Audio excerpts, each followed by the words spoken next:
Ladies and gentlemen, welcome back to the channel. As always, it is Nick here, back with your daily crypto news and analysis. And today we are going to be talking about Ripple and XRP, as well as the vast majority of crypto and finance.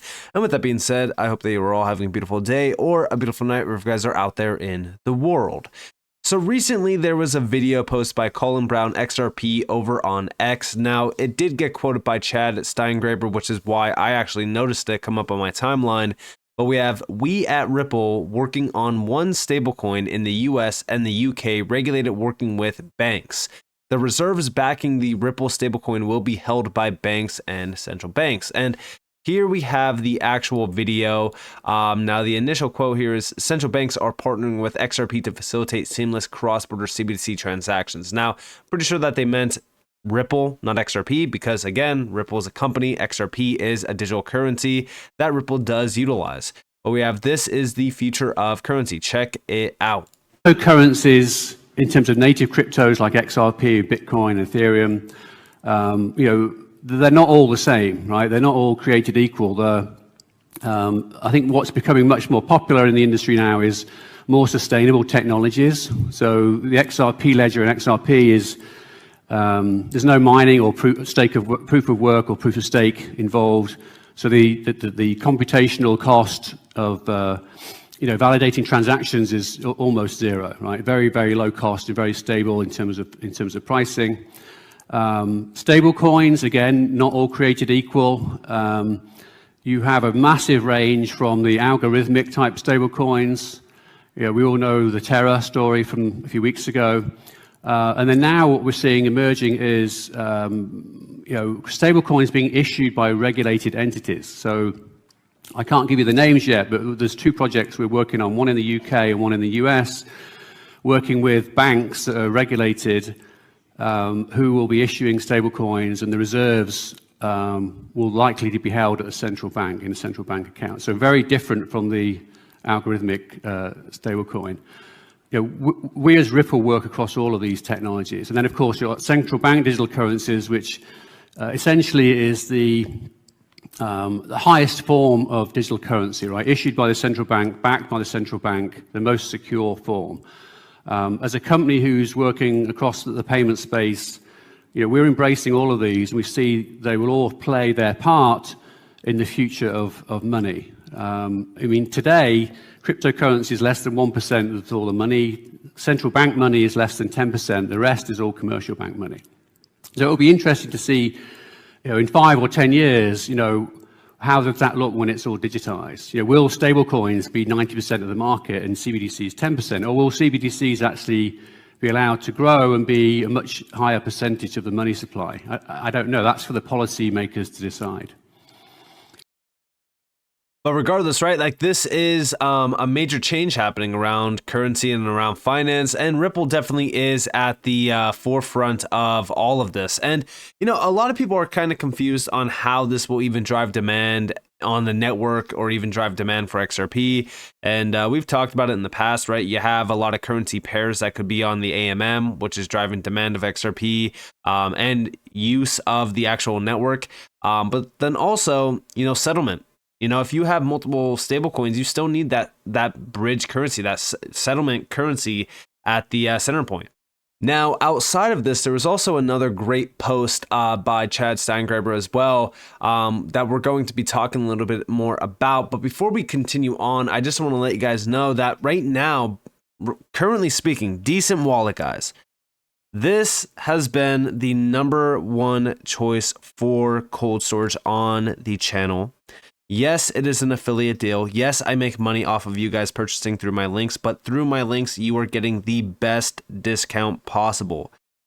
I own a DCENT wallet. In fact, I've actually owned multiple DCENT wallets over the course of the last couple years, and it is one of the best cold storage devices that I have utilized within this space. The only big thing that I wish that they had was a full-on desktop app. But when we really look at DCENT Wallet, guys, this is the best deal for your buck. The 2X package, $189 to get 2 of them. You are saving over $129. you are getting the second wallet for pretty much $80 if you were going off of the discount over here as well. So when we think about this, guys, go get your cold storage device if you haven't already. A ton of the viewers of the channel can vouch for DCENT Wallet. I know that a lot of you out there already own a DCENT Wallet. This has been the best cold storage device that I've owned over the last couple of years. So if you guys do want to go check it out, you guys are more than welcome to through my links down in the description below, as well as in the comments below. And with that being said, let's dive on in. So, Metaco with Ripple. We have Bring It, Metaco, Ripple, XRP. And this is the functional evolution of digital assets. Now, I was actually quoting this post over here. And down here, we have Metaco, Ripple, stablecoin, XRP. So if we look at this, and I'm actually going to open this up in a new tab. I'm also going to open up this tokenized deposits up in a new tab as well. And then I already have the regulated liability network opened up in a new tab. So first and foremost, the stablecoin principles and initial use case.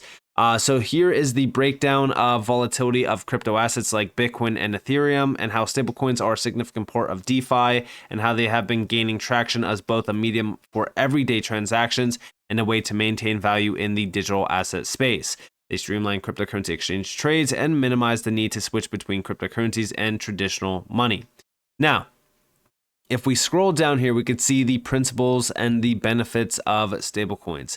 Price stability and value storage, accessibility and storage, geography agnostic, ability to engage with smart contracts across the public blockchain ecosystem, and also lower cost on global transfers.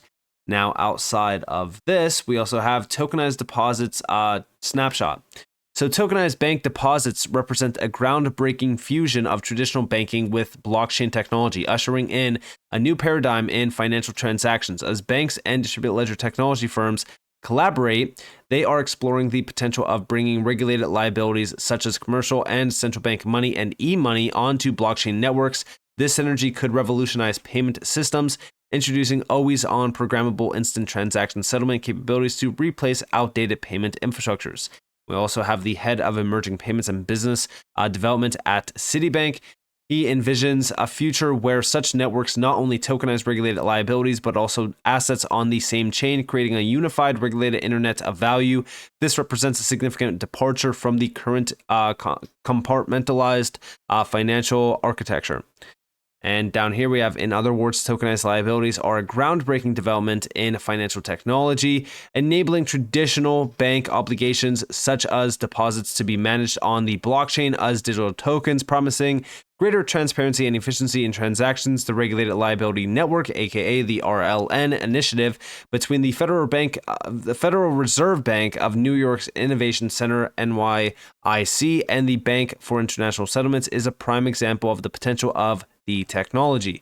Now, also over here, we have the Regulated Liability Network initiative and the full breakdown really kind of behind this. It's a blockchain-based system designed to handle regulated liabilities, and these will all be tokenized as well. And we also have, it aims to create a network where both public and private financial institutions can interact more seamlessly. And we have RLN is being tested in the US as a platform to facilitate digital transactions across different financial institutions using shared ledger technology, unlike JP Morgan's and Citi's systems, which are based on private blockchains. The RLN is intended to be a multi-bank system that improves interoperability between various institutions, digital assets, solutions as well. So, when we really look at this, it is going to be very interesting on how everything kind of morphs into reality. We also have at the bottom the bridge to digital money. A significant advantage of the RLN is that it is built to operate within the current legal and regulatory frameworks. This means it doesn't require new laws or regulations to be created for it to function, which is a common barrier for new financial technologies. Should stablecoins receive the green light from regulators and ensure parity redemption, they too could be incorporated into an RLN. Now, all of this, the significance behind all of this is just what's happening, right? So if you think about it, stablecoins, CBDCs, tokenized regulatory, things like liabilities or even derivatives, things like that. Imagine all of this on multiple chains in this space, transacting 24/7, 365. I mean, trillions and trillions and trillions of dollars are going to be moving over these networks, which is going to provide so much demand of the network and also the underlying asset that is powering these networks as well. Like, I feel as though everyone's looking at XRP and they're like, oh, well, XRP has to be a bridge currency in order for it to be valuable. Guys, all you really need is adoption of the underlying network, the DLT, right? That's why we look at the XRP ledger and the use cases building out on it. And we're like, all right, well, this is going to provide demand for XRP. It's as simple as anything, right? Supply and demand equals higher values, right? If you have so much demand for something that has such little supply, and in this case, XRP, everyone looks at it as like, oh, it has over, 90 some billion tokens out there, so it can't be valuable. Guys, it's such a big misconception. When you have such massive demand, trillions of dollars moving over these networks, mixed with retail demand as well through specific applications or DeFi initiatives, think about how much demand there will be, and you have a limited supply. That's going to lead to multiplier effects on the price. I mean, the future is extremely bright for a lot of these networks, for a lot of these assets as well. And I do think that XRP stands at the forefront, especially to dominate some of these markets. Now, also, big shout out to Matthew Lin Y. While Northern Trust may be a minority shareholder in Zodia custody, it contributes its knowledge and reputation as one of the leading global custodians with more than $15 trillion in assets under custody. Zodia is a Metaco customer. Here we have Standard Chartered's Zodia custody partners Deutsche Bank's DWS for crypto ETP custody. This was April 4th. Over here we have Zodia custody's backers include Standard Chartered, SC Ventures, Japan's SBI, and Northern Trust. For the DWS X Tracker products, Coinbase is a custodian alongside Zodia. State Street will act as the issuing, paying, and administration agent. Then over here we have while Northern Trust may be a minority shareholder in Zodia custody, it contributed its knowledge and reputation as one of the leading global custodians with more than $15 trillion in assets under custody. And then we have Zodia custody integrates on a Metaco network. When we really look at the domino effects from some of these partnerships, I always bring it up, right? You have the opportunity to have so many big players connected all through just one partnership or one connection. But also when we think about this, right? Remember what I've said about Metaco time and time again. This is the new infrastructure layer.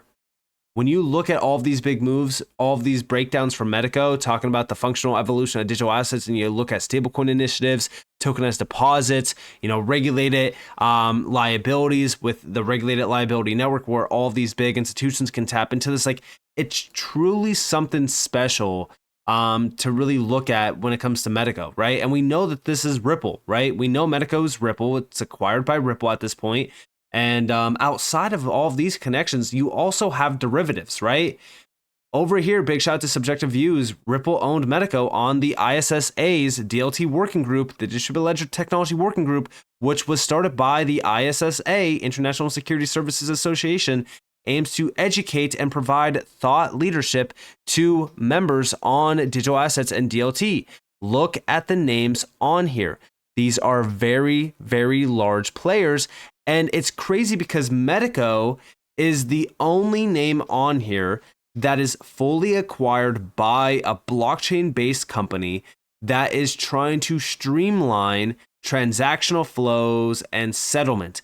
And remember, right, as we look at securities, it also pertains to derivatives. And remember, the ISDA, right? Ripple is a part of the ISDA as well, which is fully centered out on derivatives. But if we look at these names, I mean, these are not small names. Citi's on here, the DTCC, which is settling $2.5 quadrillion worth of securities per year. You have Deutsche Bank, major banking clients on here. Accenture's on here as well. R3's on here, NASDAQ. I mean, guys, this is something very, very interesting. And when I talk about Metaco, right, with Ripple and blockchain-based company, right, you also have some other great names on here that are within the blockchain realm, like the GBBC, again, R3. Do I even have to mention R3? And then a few other ones on here that are kind of tapped in already on some blockchain initiatives. I mean, whenever you look at these lists, all of these names have some exposure to blockchain-based technology. Because we already know at this point in time, every single institution is looking at blockchain, DLT, you name it.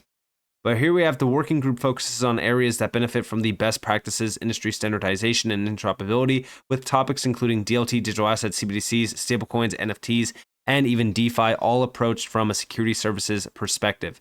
And here we have Ripple and Metaco, and then also the ISSA logo. Now, what's even crazier about all of this is also what's been happening around central banks. We also know, big shout out to Subjective Views, this is going to be the last video in this video. More than 80 central banks are currently working on tokenization projects. Check this out. Innovation is an important topic, and it's going to be a topic of the next set of questions. And so we want to think a little bit more, dig a little bit deeper into the issues related to current development and impact of tokenization. So there are more than 80 central banks that now have projects on tokenization. It represents a tremendous amount of work. And as the question 2 earlier asked, is that hype or what are the promises? Let's dig a little bit into that. So Yoon, can you describe, from your perspective, the risks and the benefits of new technology for the future system, and in particular, for example, in projects that you were involved in? Yeah, I think tokenization, I think, is a very, very important theme. I mean, I would have a slightly more general definition of tokenization, and you'll see why that might be sort of more helpful. So tokenization is the digital representation of claims, together with incorporating the rules and logic that governs the transfers. Now, that could happen on a DLT platform, or it could be something a little bit more centralized. I think that depends on the application. And of course, the big use case is to ensure the contingent performance of actions. So, when you have various economic arrangements, there are occasions where you want to trigger certain actions on specific conditions. So a very classical example is payment versus delivery. So you're selling me a security and I will pay you. In order that we don't have principal risk, it will be great if my payment goes through if and only if you actually transfer the asset. And we know from the Herstatt Bank case of what can go wrong when that doesn't happen. And so this is a very classical, in fact, the canonical use of tokenization. So again, this is from the BIS, and we've spotlighted a few discussions from the BIS and a few projects, but tokenization is pretty much all in right now on every single central bank's focus point, but also even the central bank of central banks, the BIS, they have been heavily talking about tokenization. We know that this is the future. And outside of all of this, right, we really look at the connections. Who is at the forefront of this? Well, it's Ripple with Metaco. Guys, so much adoption's happening from Metaco with these major institutional clients. Like when you really look at the names behind Metaco, it is insane. But that's why I look at Metaco and I'm like, this is the infrastructure layer. This is becoming a foundation for this new digital world. I mean, digital assets are rising at a massive rate, and every single central bank out there is tapped in. They know what they need to do. They know that this is happening, and they are innovating. And those that don't want to innovate, they will simply die, right? It's either adapt or die. But this is also why I always say, like, when you look at Ripple, right, like they are going to dominate this tokenized world and this new digital realm of payments that is rising. And guess who stands at the forefront of that? The XRP ledger with XRP. Because think about it, right?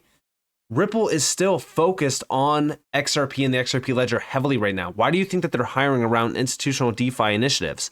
Why do you think we continue to see so much work done by Ripple X Dev? People are so lost when it comes to the idea that, XRP is useless, or the XRP ledger is not going to be, seeing much adoption at all. It's dead. It's old technology. Guys, it's tried. It's tested. It's been around for a while. Major banks already experience what could be done if they tap into this underlying ledger technology. They know XRP. It has a reputation behind it. That's something that doesn't go unnoticed.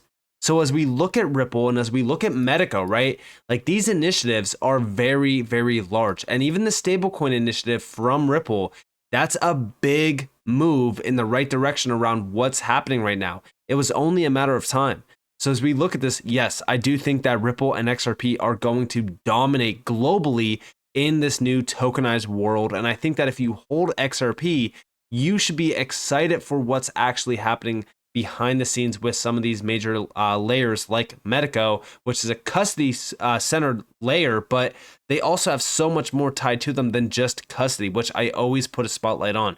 So with that being said, I hope you guys enjoyed this video. If you guys did, definitely leave a like, subscribe, to notifications on. If you guys want more free content, you guys are more than welcome to follow me on Twitter and join the free Discord in the description below. And with that being said, guys, it's been Nick. Thanks for watching. Peace out, guys.